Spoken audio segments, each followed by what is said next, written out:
Joe has a gift there. It's a conceptual rendering of a segment that we're going to do in the South End Park off the bike path and looking over the river. A little rest area from the bike path, and we're going to put that for dedicated to Alan J. Devine. There's a little fact that says on this, it says this area commemorates 25 years of dedicated service to the West Dundee community by Police Chief Alan J. Devine. And we'll have this up so you can all take a look at it. Next spring, we hope to have this all in place.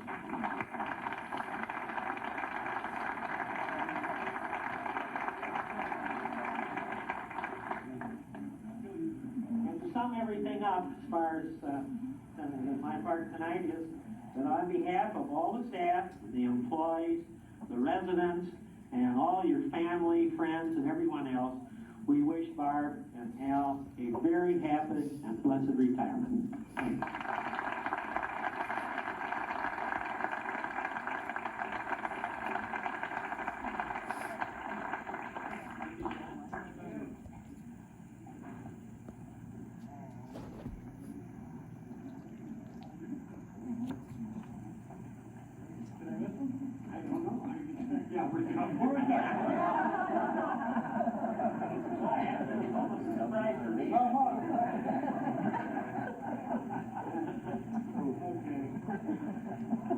Well, our next guest speaker that I'd like to bring up here is with everybody. At this point, I'd like to introduce one of Al's daughters, a very dear girl, soon to be, if she could come up here.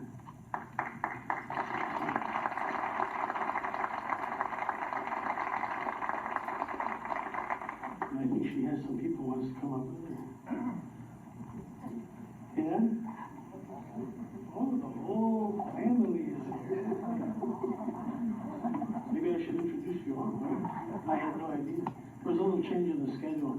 This is Susan, and this is Vicki, and this is Amy, and this is Mark, and Stacy. These are the daughters of Al and Barb. And son. And son. And the son.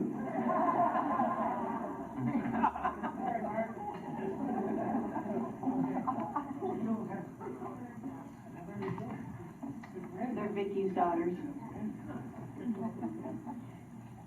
First of all, we would like to welcome everyone and thank you very much for coming to this special occasion. My father is a lucky man.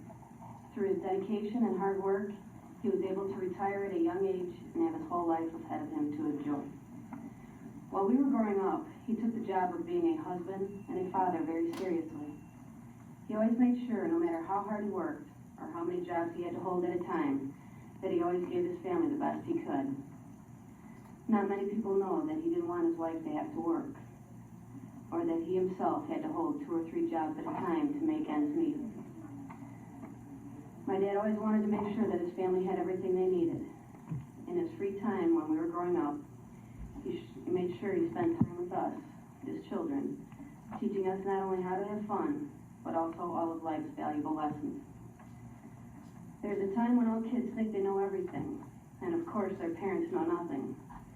But I think that we realized pretty early in life that our parents were usually right and always were steering us on the right path. It's pretty hard to fight City Hall, as they say. I can say there are many different things we have learned from my father and continue to every day. He is a man of few words, but those few can be very powerful. He believes in doing what is right and fair for all. He is a man who has a lot of integrity and respect for what is right and just. That is something that he has passed on to all he has been close to. He is a good leader and has taken the village of West Dundee to a place where everyone can be proud to call it home and to feel safe. I can't say that it was easy for him to step down, but I do know that he felt good about his decision because the department and the village would be in good hands with Dick Lovett taking over. We have known Chief Lovett for many years. He is a good man and will be a good leader for the department and the village. So in celebration of the retirement of my father, Let us also celebrate and congratulate the new leader of West Dundee Police Department, who is a very cherished friend of our family, Richard Lovett.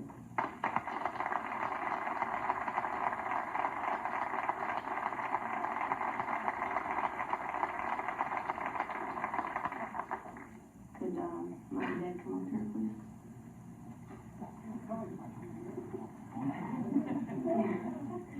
Like that ever worked.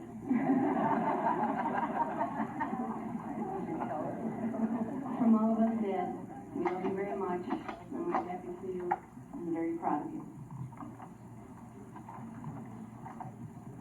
This is from all of us. They have no idea what it is.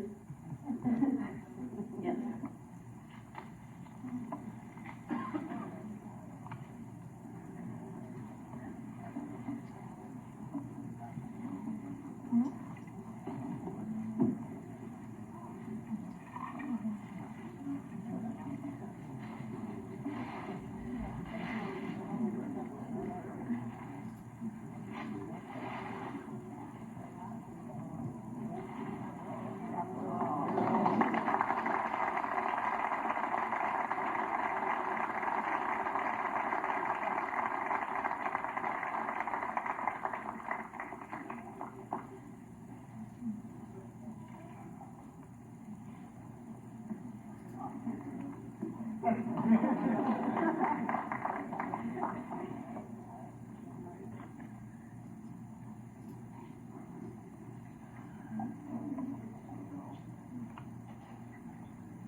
It doesn't get any better.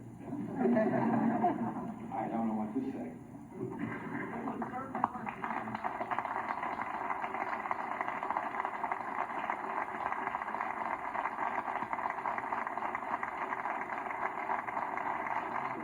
For us, please welcome the new Chief of Police of West Dundee, Richard Lovett.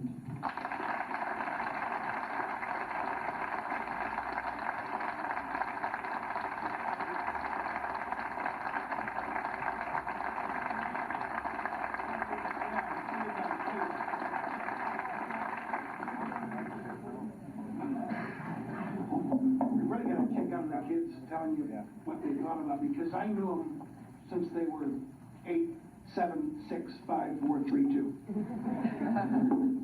I was the source of entertainment at the Bean family when I was first hired. Please. I stopped by one afternoon to give Al a message on a Sunday, and Barb asked me if I wanted to stay for dinner. And I said, geez, you've got a lot to... Oh, there's plenty of food. She opened the oven and pulled out 2 pans of fried chicken. I haven't seen that much fried chicken since my days at Chateau Louise. But they were feeding 7, okay? Rumor has it over my years that I have a tendency to snore. I also can fall asleep at a moment's notice. Amy, for years, used to try to see if she could get me to stop breathing when she held my nose when I was snoring. So that's why I'm so close to the mean kids. I also was lucky enough to survive their little dash hound by the name of Snoopy. They used to love to run up your leg and see if he could bite you in that very personal area. Thank you. My career started with Al working for me part-time at the Chateau Louise as security. By the time I joined law enforcement, I had 7 3x5 cards with complaints I'd signed against shoplifters and employees that stole from the Chateau and bad checks. And I learned all my investigative techniques from Al Deming and Howard Shapiro, who both became chiefs. We had some very serious crimes at the Chateau. We had some burglaries where safes were taken. We also had a lot of showgirls up there in the mall, and Nell Gwynn Snug. For those of you who don't remember John Skillman, Nell Gwynn Snug. Okay. The nice thing, when the West Dundee police came to investigate a crime, I was the manager on duty, and I fed them little snacks at night called prime rib dinners.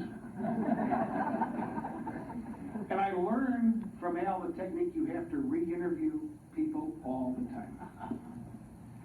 We had 7 girls in scantily clad outfits, I should say. And he had to keep re-interviewing these girls. I thought this was real progressive police work. What did I know?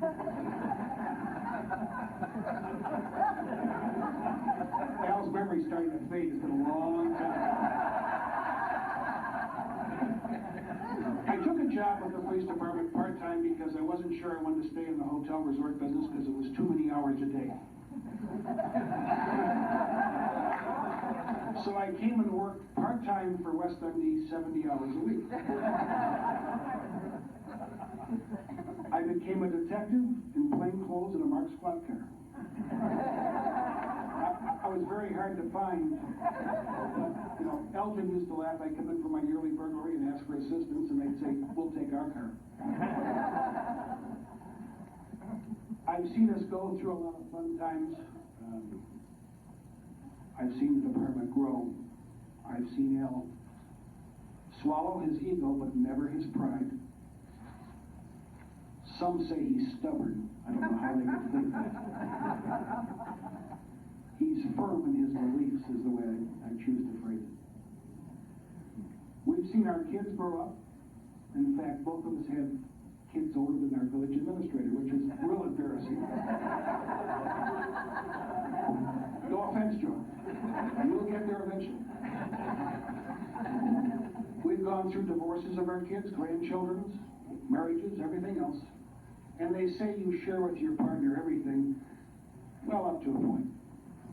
But Al got real serious about sharing this shit about 2 years ago when he had bypass surgery. He wanted to make sure I had the same thrills that he had. I'm up close and personal with his cardiologist, with the nurses in CCU, the lovely rehab nurses, Ed Sherman. He could have won a lot of money. When they did my angiogram, they all bet I had clogged arteries. But the scotch came through.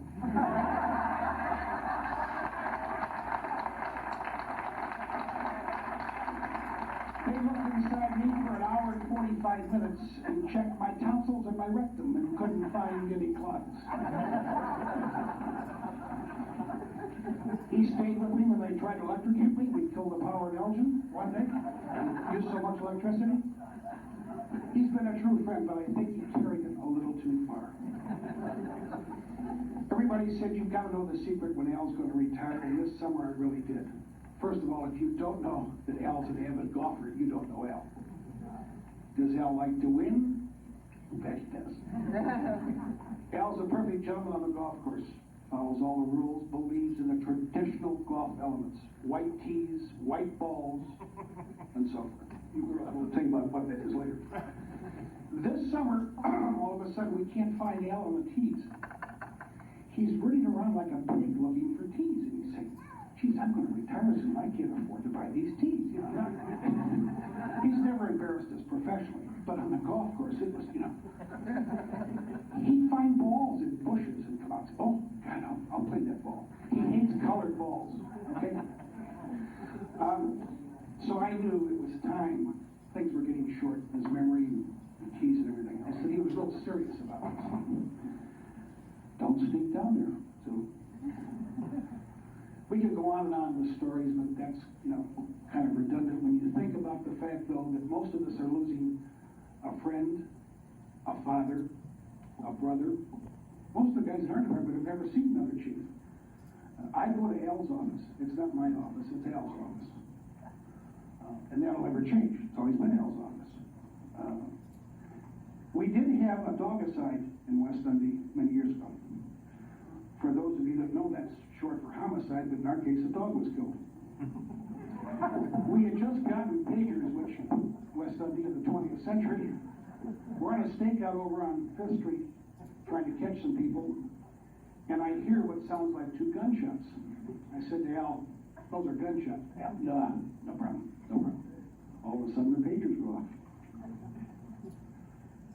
It says, call the station. So the station. We drive up, and there on the sidewalk is a blanket covering what appears to be a body. Thank God I'm driving, Al's not talking.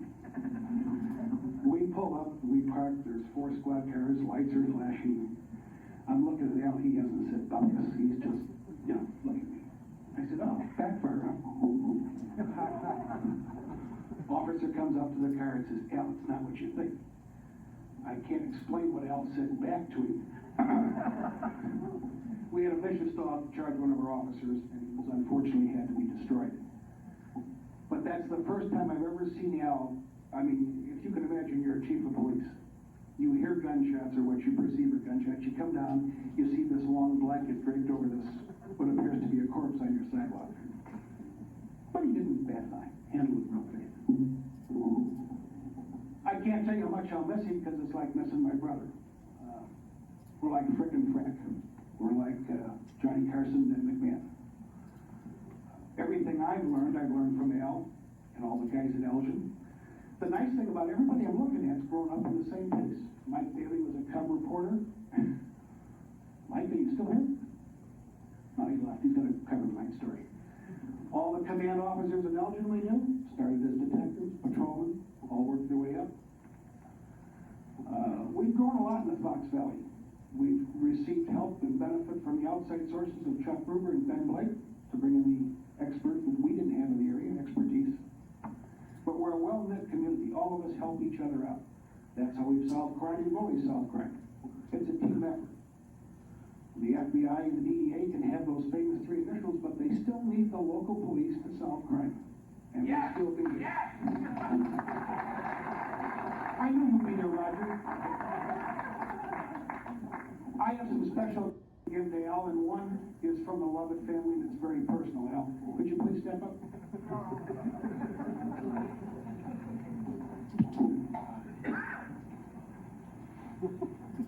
These are 750 golf tees. And they are the purest white golf tees you will find.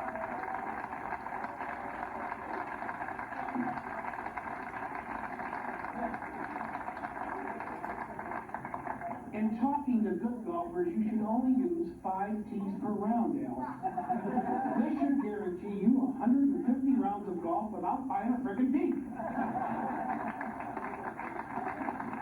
Now, in all fairness, you're talking to Warren Heine from Deputy Chief from Elgin. Warren told me when you're as good as he is, you never buy a tee. You go to all the tournaments and you win them, or they're giving you gifts.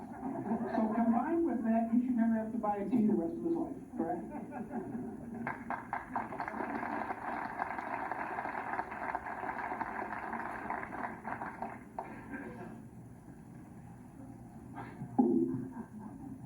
I'm trying to keep a straight face and not cry. Retired chief of police, 20 years, a badge he'll carry the rest of his life.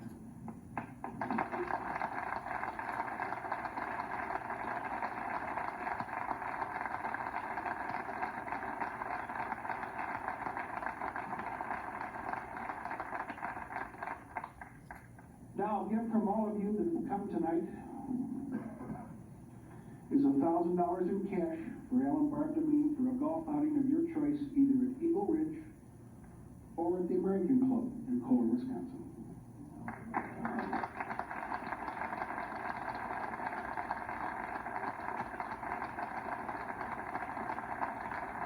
Already Al said I'm not going to Disney World. If he wants to go to Disney World, that's fine too. One more thing before I leave, I'd like to thank a special guest who really got Al real good. His dentist from South Carolina, Bruce Wiles.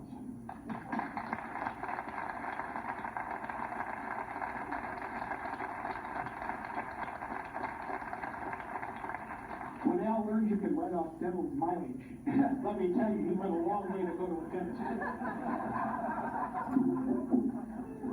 With that, I'd like to present the chief, and I'd like to make a toast. If any of us have any champagne left or drinks, I'd like to say one toast to Al. Would you all please rise?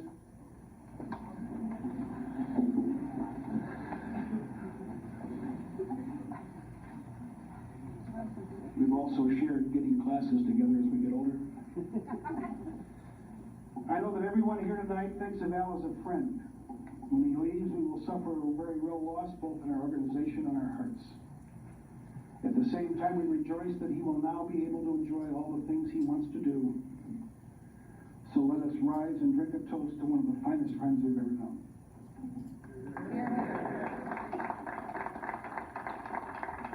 In honor of the Irishman in the audience, an old Irish expression, may the hinges of friendship never rust.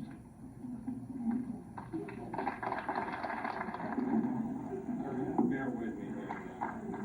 I was at the Very Reverend's retirement party, which is a real gala event, and Bishop got up and told a funny story. So there were a lot of speakers, and everybody's getting restless. They're starting to leave. You know, everybody's looking at their watch. And this one speaker got up, and boy, the room was empty, and he's still giving a speech like that. Everybody left except this one little old guy there. And he got done with the speech and went out. He shook the old guy's hand and said, "Geez, thanks very much for staying here." The guy said, "You don't have to thank me. I'm the next speaker." I thought that was kind of a funny story. We heard a lot of jokes over the years. My dentist and I share a lot of jokes. My granddaughters are here tonight, so we won't go into any of those. But I prepared just a small speech, and that's for Barbara. Pick up the cleaning, get your suit. Anyway, in all seriousness, this is a night unlike any that you'll ever experience, obviously. I'm so happy to see everyone here. I got to kiss a judge tonight. I never thought that.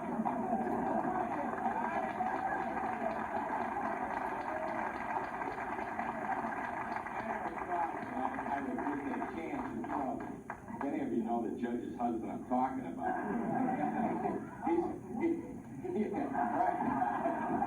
He says, "Well, I think Natalini's behind this man here." He said, "He probably let you too." But, I haven't seen Gene yet, so I haven't got to kiss another one. Hogan said, "No, he ain't kissing me." But anyway, it's so nice to see everybody here tonight. And I'd like to, mention every one of you, but I'm sure I forget somebody, and I don't want to do that and want to offend anybody. I certainly thank these gentlemen over here from the Chiefs Association for that plaque. We're certainly going to find a place for that in our home. But, all the nice things that were said about me tonight were greatly appreciated. But, in all sincerity, they wouldn't have been possible without the people that we had at the West Dundee Police Department. I was privileged to command a department that had the finest people on it that you'd ever want to run across. I had a staff that was, to my way of thinking, second to none.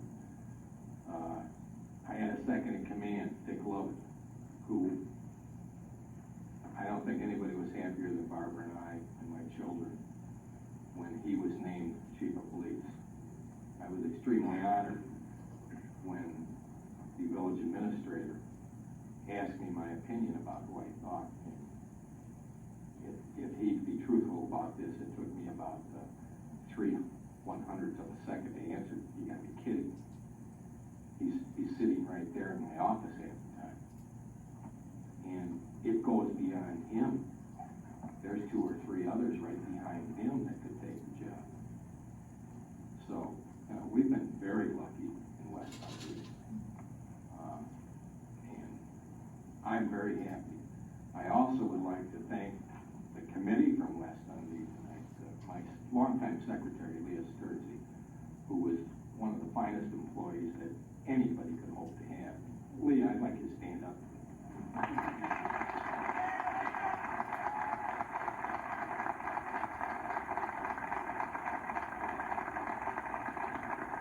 I know that her and Patty Sass from the Records Division, Chief Lovett,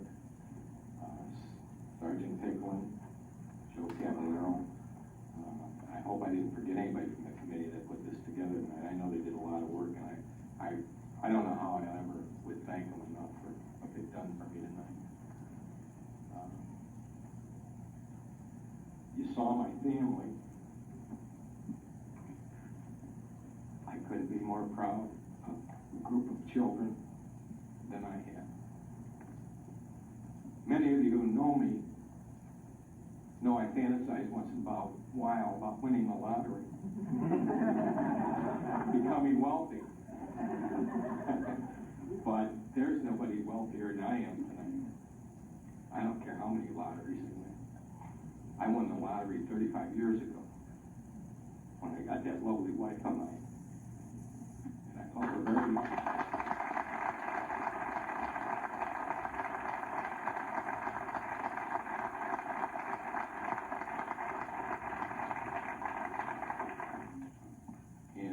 We have beautiful grandchildren over here, and we have 4 others that are just as beautiful. And I certainly like for any of you to meet them anytime you want to. They're absolutely gorgeous. There's a special lady in the audience that helped me on my way out of here, Trustee Sue Byrne. She was very helpful to me in making my exit from the Village West MD. Thank you very much, Ms. Byrne.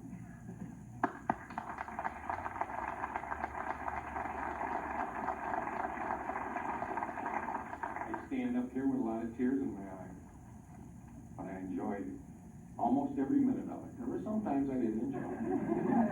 And, Joe's a little stubborn to work with. Certainly I was always willing to compromise.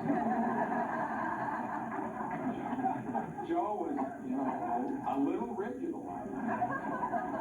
He never would, see my point of view. But, Joe, I'm still willing to compromise. But he's a lot of fun. He's a pretty good guy for 33 years old. He's also pretty lucky to have a nice job like he's got.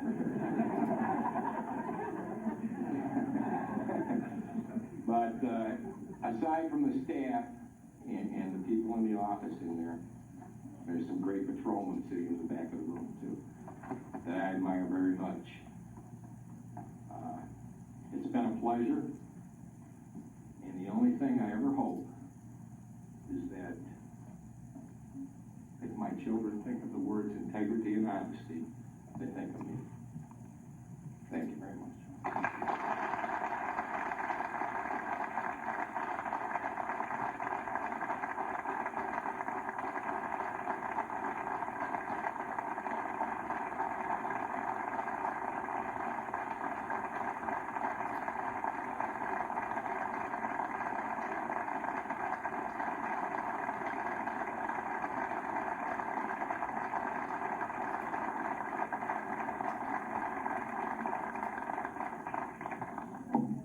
If you'd all turn to your right or left, depending where you're sitting,